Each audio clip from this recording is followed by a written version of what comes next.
Human consciousness is a fairly unique thing. While we can look at other animals and understand that there is a form of sentience within them, there is truly nothing like us on this rock. And as such, this is as much a blessing as it is a curse for our race. I mean, being burdened with the knowledge of your eventual end and there's nothing you can do about it, -5 out of 10 experience. But it has allowed us to sit at the top of the food chain, so I guess it's really not all bad. But with that sapience comes consequences also. In some ways, humanity is forced to make choices that could be beneficial for us, but we also make equally horrible decisions that could lead to our complete detriment. I like to think of the human race as kind of a youngling with a force multiplier. If we were older, it wouldn't be as dangerous, but at our current point, our species is just too young to fully grasp the impact of our decisions that we make, more so because we are confined to just one rock drifting through space. So the question is, how might another species with greater sapience react to this? In the events of the Hive, we learn just this. An infection begins to spread from an unknown origin that can not only read our minds, but after infection, it can completely take over the human meat suit and dictate the decisions made by that individual. But what exactly is this infection? How does it interact with the human mind for memory retrieval? And what is the ultimate outcome, which is pretty terrible? Let's discuss that in today's episode. All right, guys, are you ready to learn something exciting? If not, too bad, because we're learning exciting things today. There has never been a better time to start playing Raid. After all, 5 million monthly users cannot be wrong. The sample size is just too large. So before we go any further, let me tell you all about my favorite faction in Raid, the elusive and mysterious Sylvan Watchers, and more specifically, Green Warden Roanoke. The helmet alone is worth getting this legendary champion who could be yours for free today. Roanoke is a tank who can keep your group alive even through heavy beatings by placing a shield buff on any other champion dropping below 10% health. The Sylvan Watchers, rather than building a sprawling city like the Chad humans or living in a cringe cave like orcs, have elected to settle in Mistwood, east of Teleria, which is pretty much just a giant jungle, where if the beasts don't kill you, the Sylvans probably will for trespassing. It's not all closed off though. They have a city open to outsiders called Narissa, where they have made alliances with the Shadowkin and Dwarf factions through shared struggles. That's why these three are known as the Narissian Union Alliance. There is a ton of character variety in this faction, each championing being in tune with nature in fairly unique ways. Some have mushrooms on their bodies, and some are literal trees. I've been playing Raid for a while now, and personally, a lot of times when I'm writing, I'm also playing it in the background. If you haven't started playing yet, then what are you waiting for? Click the link in the description or scan my QR code to get the anniversary bonuses, available only via my link. You immediately get a huge starter pack with epic champion Kellan the Shrike from the Sylvan Watchers faction, and other useful things you'll also get is another starter pack after reaching level 15, which is going to be epic champion Uugo, one of the most valuable champions of the game. Then after downloading using my link,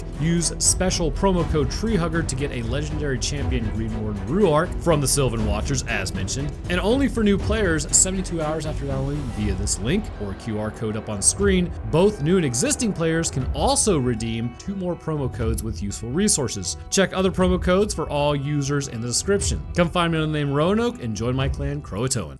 We kick off things with a late-night road horror productions company and a solid dose of did I just join a government experiment? As the title card flickers through wormholes, cryptic women, and a potential seizure warning, hell yeah, brother. Remember, flashes up alongside edgy drawings and monsters as we meet our main man waking up looking like he lost a bar fight with the CDC, which arguably is a difficult thing to do. Have you seen the scientist at the CDC? Easy dub. He's covered in pustules, bleeding out of every hole, phrasing, and vomiting up a black sludge. Not a great start to your morning. He has no memory, just confusion and body horror. Someone then knocks at the door, spooking him, but as quickly as they arrive, they leave, and he notices a note saying don't let anyone in no matter what, which is fairly comforting. He finds an old photo of himself with another camp counselor as he flashes back in time when he was just sort of hanging out with the guy. Coming to, he whines about no Wi-Fi, absolute priorities, and then turning on the blacklight reveals, well, it's a Jackson Pollock fever dream. Also, I heard a rumor that Jackson Pollock was heralded as such a great painter because the US was quite literally trying to screw with the Soviets because it would make them look at American art and be totally confused as to how it was considered good. Have we used art as a psyop before? Probably. Someone confirmed that. I know we used it as tax breaks. But just as a fun fact, also the US and USSR had a bizarre relationship back in the day built upon hate and being petty. I believe if I recall this correctly, which I'm fairly certain I do, there was a town that needed a bridge to cross a river to reach a main road. The alternative was actually driving over an hour on a back road just to reach the same road road and you can literally see your town. They would go on to petition the American government to build it, but the American government declined, citing they didn't have it in the budget. So as a stunt, they were like, hey, let's ask the USSR to just kind of do it. And they actually agreed to build the bridge on American soil just to stick it to the US government. But once the US government figured out like this was happening, they ended up just building the bridge anyways. But it was too late, as the PR stunt with the USSR was everywhere in the news. Absolutely bizarre turn of events. Remember, most people don't hate you as an individual. They just hate your people in charge. That's the important designation to make. Anyhow, now he's scribbling monster on the wall. Oh, and that liquid on his face? What do you got going on there, big dog? See, looking like Dwight Hartman from Scary Movie after the fluids have already been wiped clean, he pulls the boards off the door and grabs a bat because that always ends well. He finds a woman and then wormhole memory time. She's tied to a chair and he's speaking Russian now. Apparently, he's a Cold War teenage scientist who doesn't age, according to him. Bold claim, my dude. He then props up the woman whose eyes have gone full zombie glaze and gets flashbacks of himself with several women. Certified Giga Chad. Evidently, this was his go-to, let me impress you with what is essentially the camp toilet spot. Okay, so before moving on, we already see symptomatic presentation of a pretty severe infection, which would be absolutely bizarre that he's even still standing at this point, but it does indicate his body is in a full-out war, immunologically speaking. As we look at his skin, it is pallor in color, indicating that the blood flow to this area is decreased, likely in the body's attempt to keep the organs more oxygenated for the fight currently taking place. It should also be known that he has been in this room for 5 days at this point, so starvation and nutrient depletion are very real threats to his body. As we scan over the rest of his face and neck area, around the backside of his neck are branching blackened blood vessels. Say that 5 times fast. Now you may be inclined to believe that this is coagulation, but it's unlikely based on the fact of what we will see later. As a result, we can assume the heart is still beating and the circulatory system is not compromised, at least on a massive scale, which would be necessary for his own survival. This means that Adam is infected and not an undead zombie. Big reps to Wow Such Gaming for coining that way to say infected. As the black light is on, it's clear, however, he is leaking a substance from his ears, mouth, and nose. You may be inclined to believe that this is blood, but as we all know, blood does not show up as a fluorescent bright color under a black light. And if you didn't know that, don't ask why I know that. However, urine and semen do contain a fluorescent molecule. So whatever that is not blood. Do with that information what you will. We also see very clearly there is damage to the body in several areas, indicating sites of extreme immunological confrontations. This is designated as an autoimmune response at this point in time, or at least that's what I think it is. See, the body is sending everything it's got in order to clear this infection to the point that the body is mistakenly attacking its own cells. These create these small pustules on the face, which kind of, I think they pretty much present as blisters as most people would know them. Now, given the size of these blisters and him appearing not to have any issues prior, this would indicate that an autoimmune disorder is beginning to form given this attack. But the question is why? Well, to understand this, we need to understand how autoimmune disorders form in the first place. Your immune system is a fantastic marvel of engineering and is completely capable of taking on anything it comes across, including alien viruses, bacteria, whatever, if it has enough prep time. However, due to the nature of the beast, it is also completely capable of dropping you in the process. It's basically a puppy holding up a propane tank with a lighter, saying it'll take out everyone if this virus or bacteria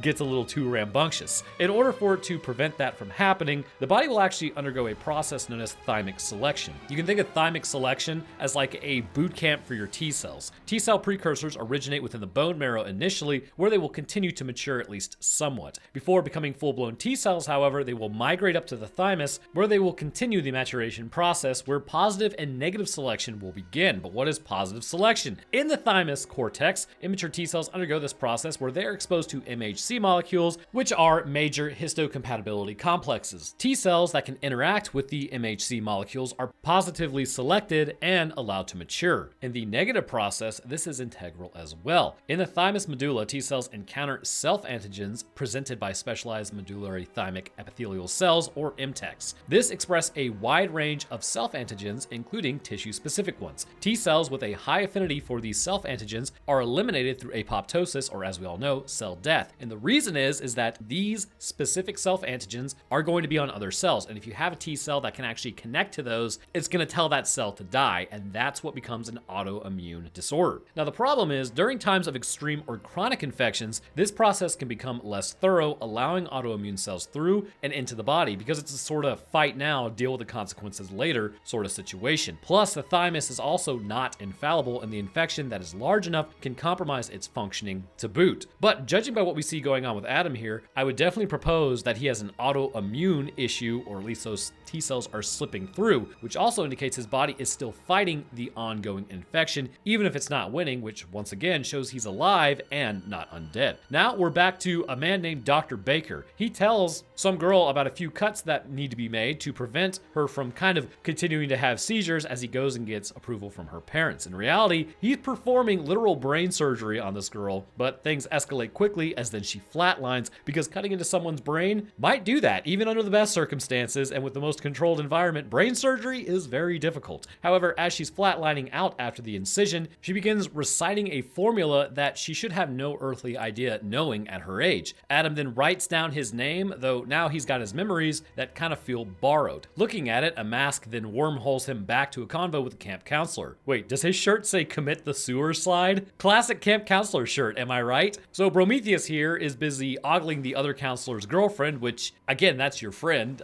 That's Brad behavior now, not Chad behavior. His friend then calls dibs on one, but she's clearly into our memory hopping lover boy over here. There is no dibs, or would be there are no dibs, because it's plural. There are no dibs or loyalty in this camp, I guess. I never got to go to camp as a youngling myself. I was working landscaping with my dad from like the age of 4 to 16. Let me tell you guys something. It gave me a great work ethic, but my God, do I hate landscaping. So it's now time to engage in some aquatic warfare. Water guns, balloons, and chaos as the counselors lead a glorious uprising against the younglings. Along the way, Adam, which we officially got his name, like the first 15 minutes of the movie, they didn't tell us at all, and viewers claim I take too long to get to the information. This one was right out of the gate. Anyhow, he just randomly runs into another counselor. Adam and a dude wearing Injure Self shirt, we'll just call him Curly, get roasted by the camp counselor after that as they were running around screaming things that will get this channel demonetized. Let's just say none of us will not see that coming. That's the best way I could put it.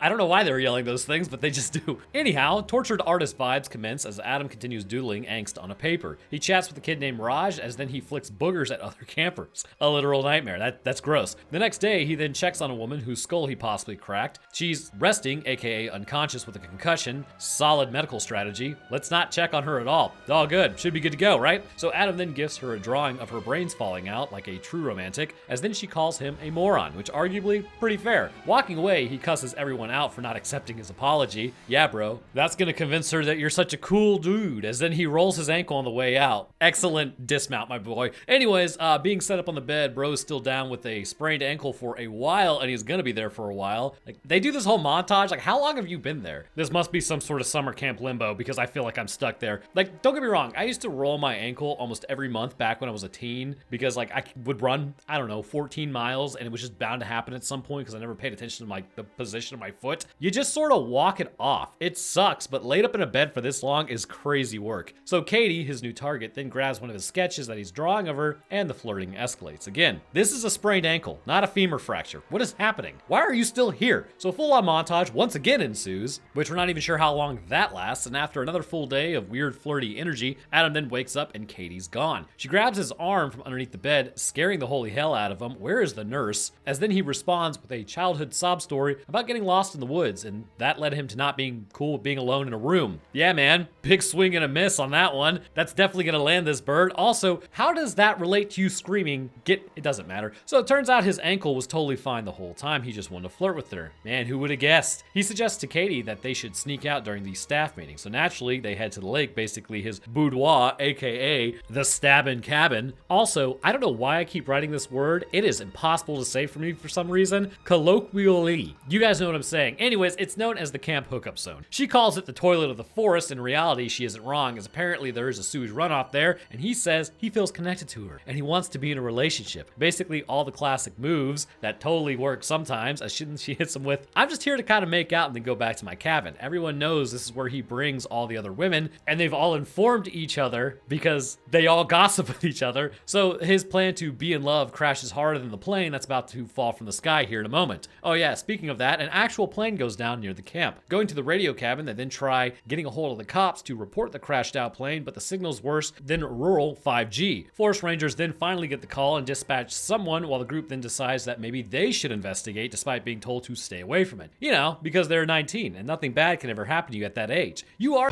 after all. Spoiler, you're not. You could meet your end just as easily as someone at the age of 48. The only difference is your frontal lobe isn't fully developed yet, so it makes you think you're So, loading up, Brides of Christ, it's time to charge into danger in the OJ Mobile, which, okay, it is a pretty sweet Bronco. Now, as we all know, if you don't, you're a huge dork. This is a gaming channel wearing a trench coat that is made up of 3 movies underneath, which are composed of science, but down to its core, it's a car channel, which really pisses off some people in the comments. And I have to just inform you, this channel is basically ADHD incarnate, and this bad boy right here is a 3rd generation Bronco, which existed between 1980 and 1986, though some would claim it actually began in 1979 to 1986. Either way, these specific Broncos, in my humble opinion, combined more comfort while still feeling like their predecessors' rugged, boxy capability was still somewhat intact. The base Bronco came with a 4.9 liter straight 6, which we know Ford loves their straight 6s. This was a 300 cubic inch, which you are about to learn is a really big straight 6 engine because the V8 option was just a 302 cubic inch. Basically, 2 more cylinders for virtually the same displacement. You could also get the 351 Windsor, which, as we all know, would get you moving if you did need it. Of course, these were different times, so the respective horsepower top out was 115 for the straight 6, 135 for the 302, and 150 horsepower, respectively, for the Windsor. Not amazing, but good enough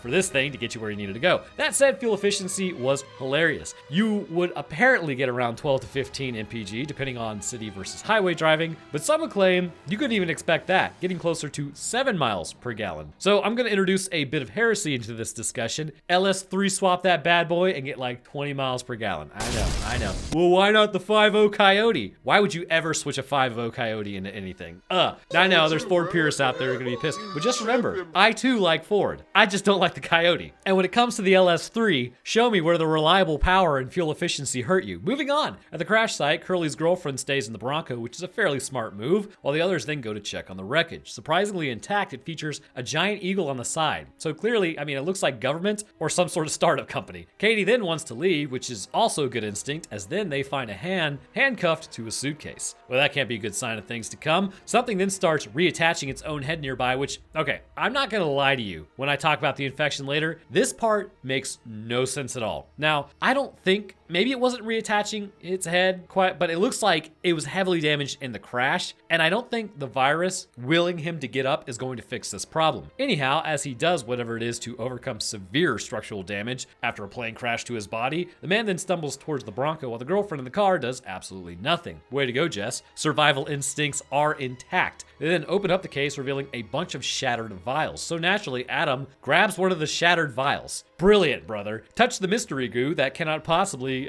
infect you with anything or go horribly wrong. Suddenly, the crash survivor, or what's left of him, given the literal plane crash, starts attacking. He's twitchy, iris is blacked out, and showing signs he's heavily infected. Hey, possibly that goo you just touched, like a total genius, could have been causing this. Curly then gets grabbed while fleeing as he's able to free himself. Retreating from the area, they're able to escape. The captain, who is... How did the captain survive? He was at the front of the plane, and they crashed into a mountain. So racing back to the Bronco, they get in as they take off at a mild rate of speed because the takeoff in these things aren't exactly known to be winning any races, but completely not paying attention at 12 miles per hour, Curly's girlfriend gets ejected mid-drive because Curly drives it like he's playing Mario Kart drunk. Adam then wormholes back to the lab where Subject 14 is undergoing testing. The virus is thought to use telepathy, but the question becomes how? They then ask her how she feels, which she gives no answer. The virus answers instead saying, "We see everything," which historically is not awesome when something starts referring to itself as a collective using a human body. Adam then starts laughing, scribbling down memories once more. Also, we'll talk about the telepathy because if you saw my last episode, you know for some reason these topics on any of my channel come in like 2s or 3s with my... I can completely not know what anything is about a movie, but for some reason there's like patterns that repeat. It's so bizarre. So jumping to Dr. Baker's memories, we find him watching surgery footage like it's his favorite soap opera. Getting home, his wife then asks him how it went, but judging by the whiskey and dead-eyed stare, I'm gonna go ahead and say not great. He's working on formulas and wondering how the girl knew about the formula that she was repeating. Man, watching footage of your botched surgery on someone so young, that is a rough one. Also, jumping back over to another memory, this is gonna happen a lot, Adam was hooking up with Jess, which is Curly's girlfriend. Great memory to have right in front of your bro. Adam then approaches Jess again, which I just saw her eye twitch. Do y'all, like,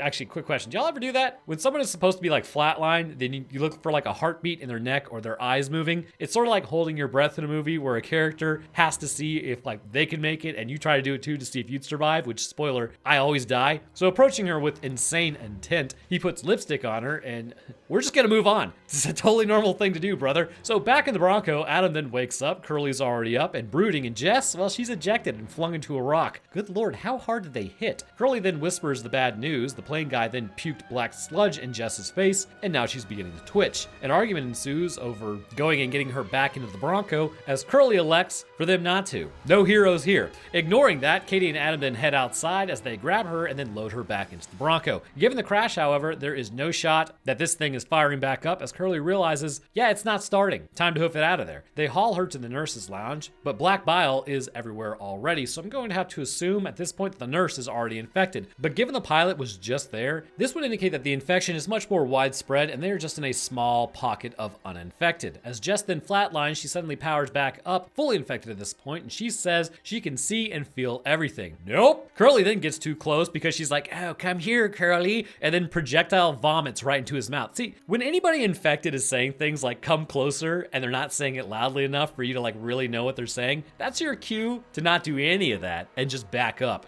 Unless it's like Grams in the hospital or something. Apart from that, don't do it. At this point, Adam gets stabbed with scissors, Katie knocks Jess out, and now Curly's infected too, but it takes some time for the infection to progress. We now wormhole jump back to the Russians. They say the virus isn't stable, and the virus claims it won't be controlled. Subject 3 has broken free, and subjects 8 and 9 are next, which subject 3 is currently freeing. The virus says shooting them won't change anything or alter the curse. Yes, but if they're the only 3 who are infected, it will alter its spreading. So the lights go out and gas masks go on, as Adam then snaps back just in time for more chaos. Katie's crying, and Adam's taping up his wounds with Hello Kitty band-aids. Solid triage, as then they discuss should they go back out there and how they should do it. Adam and Katie talk about how they have to load up 150 campers, as Curly wants to just abandon them. No heroes here. Jess then moves up again at this point, as Curly is sweating bullets and says, is it hot in here or is it just me? Which is a classic infection giveaway. The only thing else is your bro that never wears sleeves all of a sudden starts wearing sleeves during a zombie invasion. So Katie laughs at Adam, as then she says, oh yeah, I laugh at inappropriate times.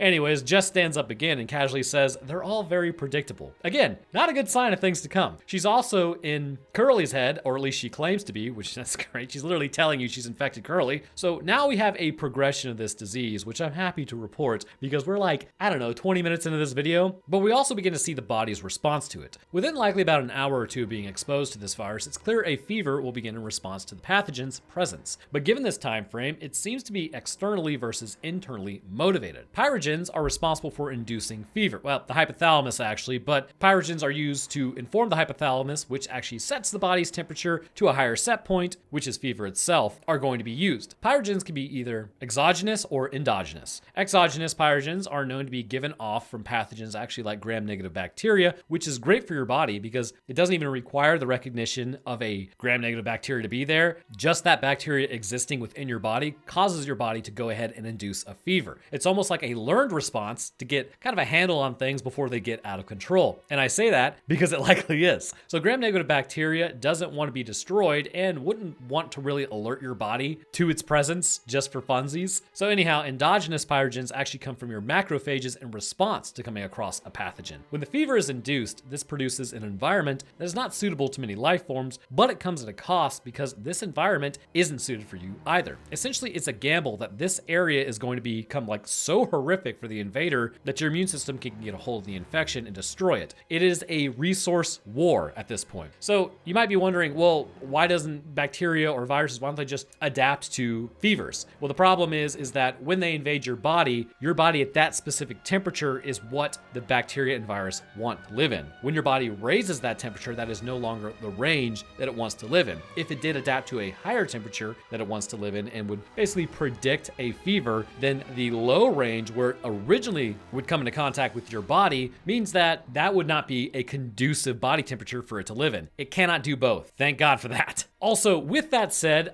common Roanoke high horse time, I know it's very prevalent. You should actually let fevers persist at least for a little while. I've mentioned this before, but got blown up in comments. Okay, I'm a literal microbiologist, a former, I'm now a YouTuber, so who cares what I have to say? But when your body produces a fever, this is a response that has been happening for millions of years. Immediately taking a pill to prevent a fever is stopping an immune response that helps your body get the infection under control. Now, if you are hovering at around 103 degrees, this requires medical attention. However, if you're at like 101 degrees, let the fever just ride out for a few days. Drink water, get electrolytes, and ignore the adage, feed a cold, starve a fever. That makes no sense. Your body needs nutrients during the ensuing fight. After about 2 or 3 days, then start popping popping like ibuprofen or Advil to kind of help the situation. But that initial response needs time to persist because that's how your body actually starts cleaning up pathogens. There is some evidence to support that when you take Advil or ibuprofen, you actually extend that time because you're basically creating an environment that is more suitable for the invading pathogen than what your body wants to create, which is an environment that is not suitable. So it allows it to actually spread faster and further. Now, there will be someone upset in the comments that I am pro fever. Yes, you are supposed to feel like crap. That is your body doing that intentionally so that you can sit down and rest. Obviously, if you're immunocompromised or there's some other issue, your route during this might look a little different. But if you were just your standard run-of-the-mill person, just let the fever go for a little while, but monitor it and stay hydrated and take your electrolytes and eat food. But back at the Radio Shack, Adam then tries the cops, no dice. Jess then tells Curly he's not in control, and after revealing she hooked up with Adam, she drops the worst detail of all. Adam got high marks, if you catch my drift, and he was above average. Ugh! How does this virus know every man's weakness? Curly then snaps like the broomstick he's holding, exactly like the virus did predict. Genius move there, brother. You know, you may have maybe not wanted to do that. So Katie dips while Adam then wormholes again as Dr. Baker recalls a dying girl repeating the equations. Memories that are not her own. Baker just needs a small grant of $1 million to continue experimenting on those who have had a similar form of telepathy. A man then approaches with something like, you're gonna want to see this, which is never comforting, and also he's the government. So what exactly is telepathy? Well, this idea is predicated on potentially a form of mind reading in humanity that may take place in very specific locations within the brain. Just like in the last episode where we discussed this in depth, remember that test in Ghostbuster is intrinsic to all of this. Like Vickman would actually hold up that card and then the other person had to guess it. This is a real test that has been utilized to test out if humans have this capability or not. It's one of my favorite callbacks. It was developed to see if the person guessing the cards could read the tester's mind by having them think of the card and only that card. Now you may be kind of thinking, well, Roanoke, that is complete crap. It's got to be just luck. Well, once again, I turn your attention to the declassified CIA documents, which, okay, in and of itself, you got to trust the CIA on this one, which, hey, that is your own business if you want to. I'm just saying it's interesting that this has been written down and declassified. The same thing was, once again, it's going to sound like the last episode, but it's always bizarre. And this relates to astral projection, confirming people were able to see into Soviet bases and correctly map its layout. How was this accomplished? Well, people who claimed to be able to astrally project were given coordinates where an assumed base was and then kind of told to just gather information, whether it be conversations, things being built, or even just the layout. People would then report back all manners of information from their projection experience, which was then later confirmed after the collapse of the Soviet Union. It was actually correct. Clearly, this shows something may be going on. Of course, it could also just be a giant psyop once again to make the Soviets and post-Soviets question what was happening actually in the United States. I mean, it is the CIA after all, so who knows? But telepathy itself is something that could be forming from the activation of mirror neurons. Basically, in the heads of someone thinking about something, their mirror neurons are activated and produce a very minor amount of electromagnetism. Possibly, they may be working on another person's mind as their own mirror neurons perceive this electromagnetism and then convey this information. Essentially, you're tapping into the firing of another person's brain. This concept is a bit out there, mainly because mirror neurons are really designed to help us learn and copy others. It also would help us scan areas and pick up patterns that our conscious mind wouldn't be able to process all the time, which kept us safe from predators. This is where the feeling of being watched comes from. You may not have consciously seen something, but your mirror neurons might have, or at least they detected a pattern that looks like eyes and face. The question has always remained, is this just wishful thinking, or could it be developing within humanity right now? It's always hard to kind of give a definitive answer on this, as the body is still undergoing evolutionary changes with every generation. It could be forming within humanity as we continue on surviving, but its purpose would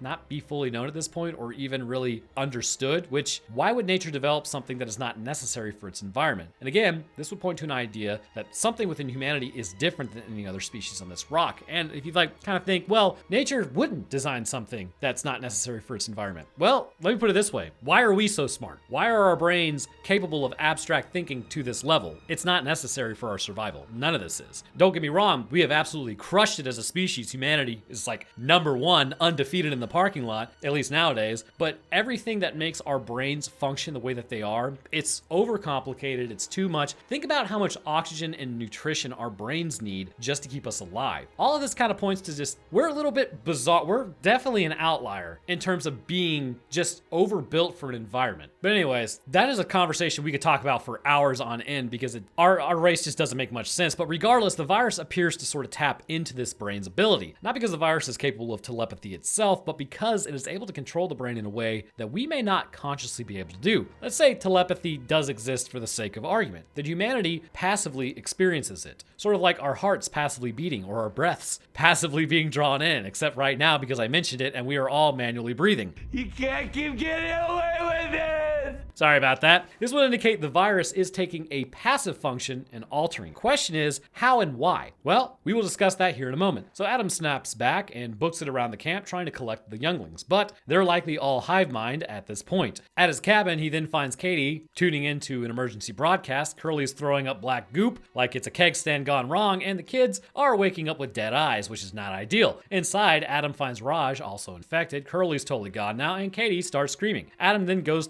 on to see that there is black goo everywhere, and Jess, being suspiciously casual, is casual. Curly is infected and then runs after Katie and then vomits directly into her face after catching up with her, causing her to become infected. It is at this point that Jess has now become a full hive mind ambassador, but then switches back to her normal self, as then she tells Adam to run. She appears to flatline, maybe for real this time, but given what I actually know, no she doesn't, and Adam then jumps back into wormhole mode. In real time, Curly then shows up at Adam's door, all friendly, saying, "Let me in, super bro," and he says, "No, I'm not letting you in." But Adam then thinks about it, and despite a giant sign telling him not to do that, Curly outside says he just wants to talk and then he will leave. Right. Adam then pulls down the barricade and lets him in, as Curly's eyes are like scrambled eggs. He claims Katie was abandoned at the van, making her easy pickings. As it talks, this makes Adam even more angry, and apparently being angry destabilizes the pocket of individuality that Adam was able to maintain, which indicates what's actually going on here. So calm and focusing on your feelings keeps you in control, but rage makes you lose your grip. So naturally, Adam then starts not doing great as he's about to lose his pocket, as Adam then tells Curly he loves him, and he's not doing this out of anger, as then he smacks him with a bat because nothing says affection like blunt force trauma. The virus then eggs him on, going, "Embrace your anger. Do it." I feel like I've heard that somewhere else before. And sure enough, Adam then bashes in Curly's skull, and weirdly, this makes the infection sort of back off. Violence is therapeutic, you know. So wormhole time, Jess is alive once again, somehow not folded in half after being ejected from a speeding Bronco. She's human, confused, and Adam tells her to chill as he asks about Katie. So the virus can lose control. Consistency? What is that? Now, when something complex as the human mind comes to play, I guess this makes sense, but then Katie bangs on the door. She made it to the nurse's cabin. They hug it out, as then she coughs in his face like a preschooler. Fantastic, thanks for that. And in the present, Adam has Jess and Clark holding hands like it's a group therapy event, which is really weird. He's still scribbling Katie-related nonsense and then drawing emotional maps or something on the wall. Over in Russia, though, a dude then gives a sob story about being saved from death. But wrong memory. Whoops, back to Dr. Baker. He's now in charge of decoding memories that aren't his. A government suit then shows up because, of course, this ends in government nonsense, and turns out extreme emotion can give infected people momentary control like an emotional power-up. The government's angle, though, cook up solutions for future bioapocalypses. Adam, meanwhile, realizes he can tap into anyone's memories who's been infected, which indicates the entire planet is infected, and so begins the psychic memory tour. He worms through minds, seeing others that who are infected. They're blending into one consciousness like a horrifying Google Drive, as he realizes he is one of them, but somehow separate. Focusing hard, he can see anything, including a naked woman showering. Okay, trying to refocus to other memories. In the end, we're all human, as then he sees a naked woman showering once more, which is the exact same memory. Brother,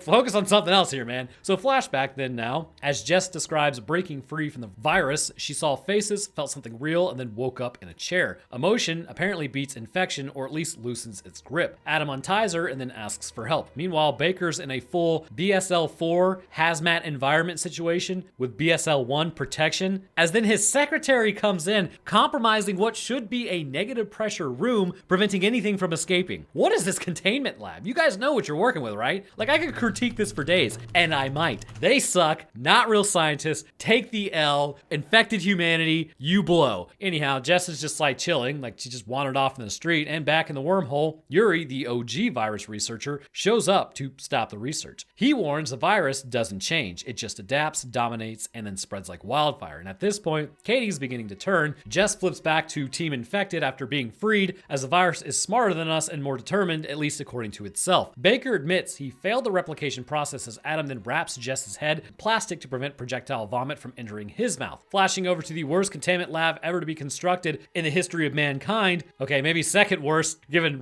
not really recent, but fresh events. One must ask, if this was a shadow government organization, how did Yuri even get in here without proper clearance? You cannot just casually step into the wet labs of the CDC as a random person. But okay then, so after discussing, Baker is committed to continuing his research as Yuri realizes Baker's past reasoning with. So Yuri then pulls out the old negotiator, which gets Baker to be like, you know what, I see your point. Adam then goes caveman on Jess, and Katie's crashing out now too. Adam carries her to the nurse's lounge, promising to return as she seizes, and when he checks on her, she's curled up in the corner exactly where he left her, which is creepy. She says they were expecting him, as the virus then tells Adam his little emotional pocket is closing and that his time is almost up. Except it's not. It's just a virus talking mad smack. The virus then says Katie's body is worthless, as it suggests Adam just go ahead and bash her head in. I'm gonna veto that one, big dog. He refuses and instead goes to suffocate her, whispering sweet nothings, flashbacks to them saying they loved each other despite having known each other for like, 6 hours. Still, it works somehow as her infection fades as then she dies. More memory montages, jumping over to some soldiers whose heart stopped. The medic was able to restart it by using 2 wires and running a current through it, endowing Adam with this information. Gripping a cord from the wall, Adam then jolts her heart with wires, which then miraculously revives her. Infection apparently gone. Well, somewhat. We will talk about that here in a moment. Unfortunately, having the same issue as Adam, she wakes up and she doesn't know who she is or what she is. Tough break, bro. The adventure begins again on courting her, I suppose. Of course, now she doesn't know about your lake spot from the gossiping, so try the lake again. Back to a memory, Katie then pukes directly on Adam after telling him, no, Adam, come back for a second. You shouldn't have turned around, man. You should have learned from Jess. So I guess now they're bonded, as then he starts boarding up the room, knowing that he'll lose his memories when he comes back. When he finally does regain consciousness, he's cured-ish. Kind of remains to be seen, as then they suit up, head for the van, dodging infected younglings who just kind of casually wave. Like, this infection doesn't really seem that detrimental. I mean, it seems detrimental on an individual level, but considering how it wants to spread, it's just sort of like the virus almost doesn't care. But as it almost doesn't care, there's still a little bit of caring, as then Adam gets tackled by the pilot. In the lab, Yuri then grabs the research and handcuffs the vials to himself. That hand won't stay attached for long, brother. Baker then tries to stop him, gets infected for his efforts as Katie reaches the van. Yuri then hijacks a pilot, and then the timelines start collapsing into a single black hole. Converging events abound. Adam then stops the pilot from killing him by telling him to stop. That was an option this whole time? Okay, Katie then pulls up and runs the pilot over. Finally a good use of that vehicle, as they load into the van and drive off. But surprise, they're both still in a pocket. Also, one thing that doesn't make sense. Why did the plane just go down? Was it blown out of the sky given the engines were on fire? I'm guessing that's what happened, but that really doesn't make too much sense. How this even took place. Why was the pilot infected? Also, was Yuri infected? Because it never really showed him being infected either. We in the business like to call that a plot hole. Adam now just paces around the cabin with a nasty eye infection, while Dr. Baker jumpstarts the infection in a new location. So the Hive is everywhere. Cities are trashed, and it's been like 5 days and society is pretty much over at this point. Adam says things won't be okay, but hey, Katie has hope. Whatever that means, dude. Okay. You've known her for like 12 hours. So what brought Adam back in the end? Crayon drawings, apparently. We wormhole through one last time of his trauma slideshow, and that, my friends, is the end of the Hive. So to round this bad boy out, we need to talk about the virus itself. First, let's establish that while we do not know 100% what this virus actually is, it appears to me that it is most definitely infecting the brain, targeting areas associated with mirror neurons, if telepathy is to be believed. Given that memory exchange can happen, this appears to involve a memory retrieval process activating the hippocampus, as well as other structures of the temporal lobe. From here, it becomes about broadcasting those. Given the virus is able to share them between unrelated people who have never met, vast distances, basically everything, this in my mind clearly shows a few things about the human brain. First, that there is a network we are not even aware of that basically would be invisible connections between people, and the mirror neurons are able to tap into this. And this would seem to imply that if the virus works on this level, then the virus itself is not telepathic. Instead, it is utilizing a system that the human mind already has in place. We just don't know we have it. It's sort of like asking a caveman, hey man, how does your heart beat? Caveman has no idea how.